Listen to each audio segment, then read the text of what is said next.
పదేళ్లలో మోదీ తెలంగాణకు చేసింది శూన్యమని, పదేళ్ల మోదీ పాలన విషయం తప్ప ఇంకేం లేదన్నారు బీఆర్ఎస్ వర్కింగ్ ప్రెసిడెంట్ కేటీఆర్. చివరి రోజు ఎన్నికల ప్రచారంలో భాగంగా ఆయన హుజూరాబాద్ లో ప్రచారం నిర్వహించారు. కరీంనగర్ బీఆర్ఎస్ ఎంపీ అభ్యర్థి వినోద్ కుమార్ కి మద్దతుగా నిర్వహించిన రోడ్ షోలో కేటీఆర్ బీజేపీ మోదీపై సెటైర్లు వేశారు. ఈ ఎన్నికలు బీఆర్ఎస్ బీజేపీ కాంగ్రెస్ మధ్య జరుగుతున్న ఎన్నికలు మాత్రమే కాదని, పదేళ్ల నిజం పదేళ్ల విషయం 150 రోజుల అబద్ధం మధ్య జరుగుతున్న ఎన్నికలని కేటీఆర్ అన్నారు. పదేళ్లలో మోదీ తెలంగాణకు చేసింది శూన్యమని కేటీఆర్ ధ్వజమెత్తారు.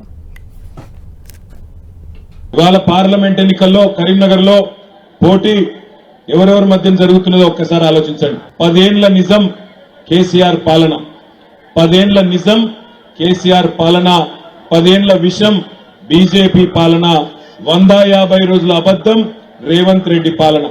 ఈ మూడిటి మధ్యలోనే పోటీ జరుగుతా ఉన్నది. 10 ఏళ్ల విషం బీజేపీ పాలన అనేది నేను ఉత్తగానే అంటలేను. ఇవాళ 10 సంవత్సరాలు ప్రధానమంత్రిగా పనిచేసిన తర్వాత ఎవరైనా ఒక నాయకుడు, నరేంద్ర మోడీ లాంటి నాయకుడు మళ్లీ ఓట్లకు వస్తే ఏం చెప్పాలి? నేను ఫలానా కాలేజ్ ఇచ్చినా, ఫలానా స్కూల్ పెట్టినా, ఫలానా దవాఖాన కట్టినా కాబట్టి నాకు ఓటేయండి అని అడగాలి.